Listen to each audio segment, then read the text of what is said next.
E hoje vamos falar de corrupção na Antena Aberta, edição António Jorge. Bom dia. Muito bom dia.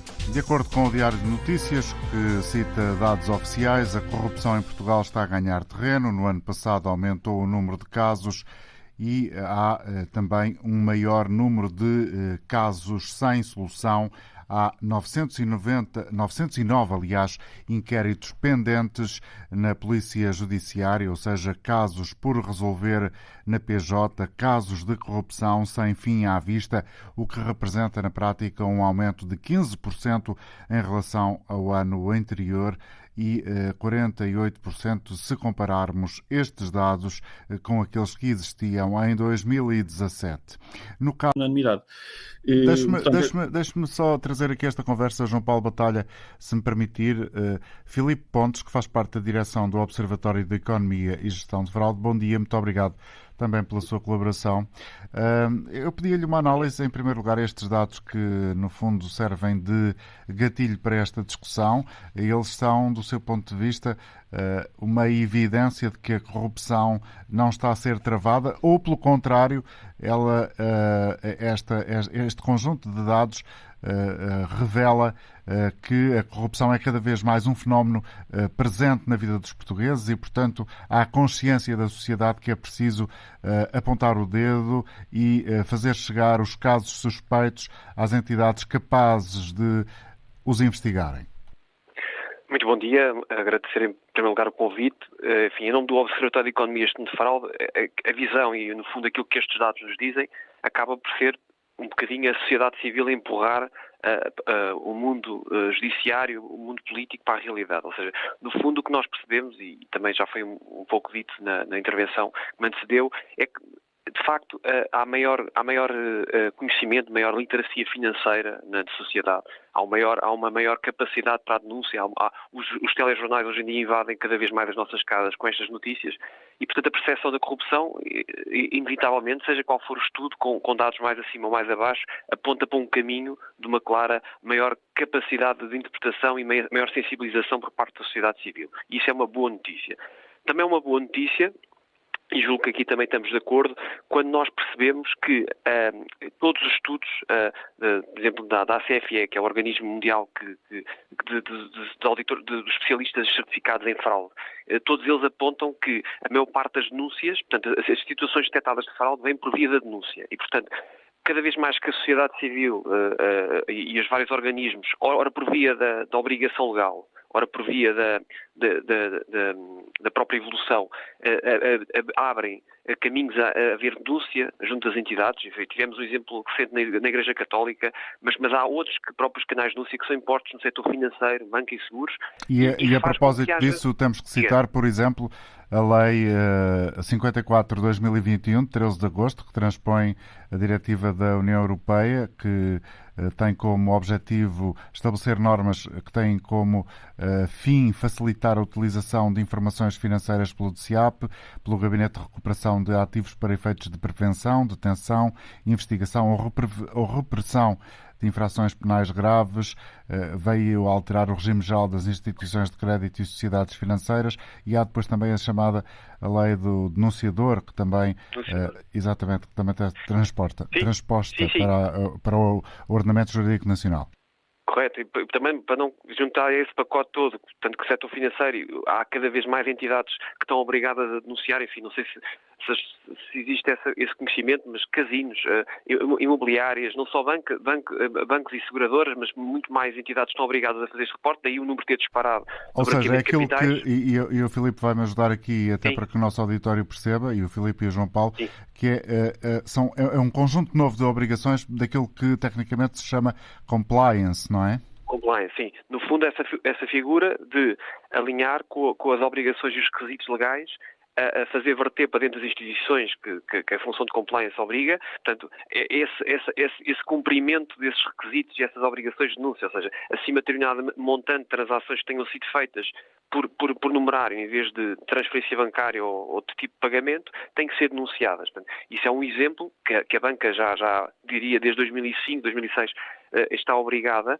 mas que foi alargada cada vez a um maior número de entidades e, portanto, há esta difusão. Eu só para encerrar o pacote, enfim, não podemos encerrar legislativo, mas também falar na transposição no ano passado da diretiva europeia sobre a existência de canais de denúncia e a obrigatoriedade que está aí à porta, portanto foi promulgada pelo Sr. Presidente da República no final do ano passado e, portanto, entrará em vigor já em junho deste ano para todas as instituições com mais de 50 colaboradores. Decorrido o período normal da lei de vacatio legis, não é? Sim, de vacatio legis e, portanto, esse fim desse período, portanto, estamos aí à porta.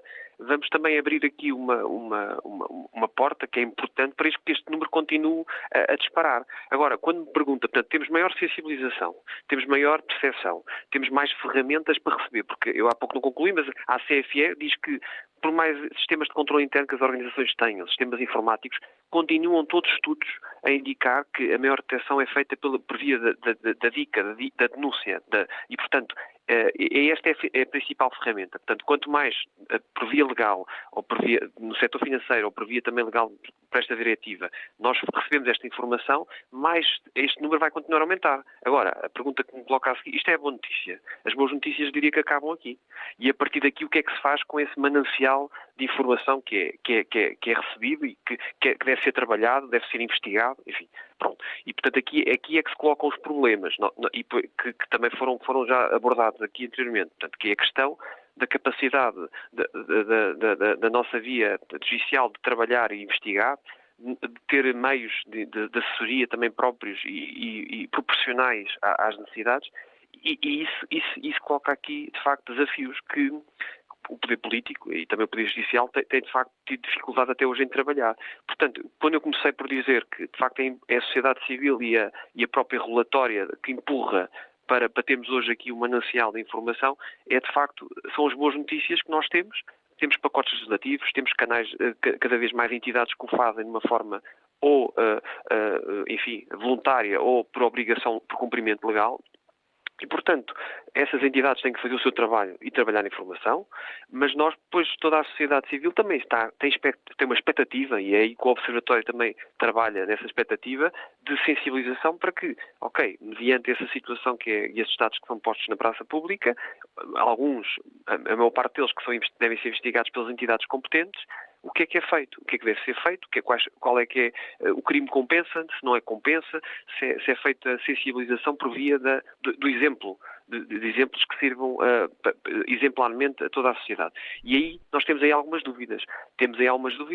E temos também a certeza que, de facto, hoje em dia a percepção das pessoas, se a percepção da corrupção está a aumentar, eu diria que se calhar a percepção de que a criminalização da corrupção está a diminuir ou estagnou há muito tempo. Portanto, e aí o poder político tem de facto aí Portanto, aumenta a ideia de impunidade em relação aos crimes de... Filipe, não sei se tem presente números recentes, atuais, de qual é a percentagem da economia paralela em Portugal, que é um estudo que habitualmente o Observatório faz. Sim, o Observatório publica este estudo, os últimos números que nós apontamos no estudo, que é feito e atualizado com periodicidade, é de facto que cerca de 27% do total do PIB portanto, seria economia não registada. Não te chamava paralela, porque inclui aqui outros números também de autoconsumo ou outro tipo de situações. Estamos a falar de economia não registada, portanto não está nas contas públicas nacionais. Portanto é um número muito significativo e que todos nós, quando ouvimos falar em déficit, todos nós, quando ouvimos falar em falta de dinheiro, que somos de facto um país que não tem de facto muito dinheiro, imaginamos todos que se estes valores estivessem registados na contabilidade pública, não teríamos qualquer problema em termos de déficit nem de cumprimento de qualquer meta até, aliás, falaríamos todos antes de superávit, provavelmente, ou poderíamos ajustar em baixa a carga de impostos que é elevada, comumente aceito como elevada. Portanto, então, como é que eu posso descrever isto de uma forma simples para que o ouvinte comum, digamos assim, possa entender bem? 27% do produto interno bruto de Portugal não está registado, não existe registro dele. o equivalente a 27%, portanto, nós estamos a falar hoje em dia de um produto interno bruto de cerca de 235 bis, portanto estamos a falar em 27% deste valor, é o valor que se estima que não está registado nas contas públicas. O que significa que se adicionássemos estes 27%, portanto quase um quarto, portanto em cada 100 euros há 25 que não estão nas contas públicas, para ser de uma forma mais simples, para todos percebermos, em cada 4 um não é registado. O que nós estamos a dizer é que se registássemos este um quarto nas contas públicas e adicionássemos, e partindo do pressuposto que ele seria tributado à luz dos impostos que nós temos, nós estaríamos aqui perante outras situações. Eu só se corrigi no início que isto não é economia toda paralela, Sim. porque há autoconsumo e outro tipo de situação que de facto está aqui contabilizado. Mas diria sempre que é um valor muito significativo e que todos os países devem de facto olhar para isto como um indicador preocupante. Portanto, e esta economia não registada tem um fator, tem aqui números no meio que são de facto positivos. O autoconsumo nós não podemos dizer que é mau, não é? Portanto, resulta enfim, das pessoas que têm os seus próprios recursos para se alimentarem, mas não é registado, de facto, nas contas públicas, mas diria que há outras questões, como vendas de mercadorias que de facto não estão registadas ou contrafeitas, e esses deviam entrar na economia, diria, legal, e portanto, e aí, não fazendo parte da economia paralela, passando a pagar e entrando no circuito de impostos, teríamos aqui, de facto, muitas virtudes desta situação. Estaria, como disse há pouco, a falar de uma conjugação de uma carga fiscal mais baixa e da palavra superávit passaria a entrar nos nossos dias, ou então maior capacidade para investir naquilo que são os nossos pontos fracos e de facto são de facto bastante significativos na saúde, na educação, enfim, só para dar alguns exemplos. Muito obrigado pela colaboração, Filipe Pontes.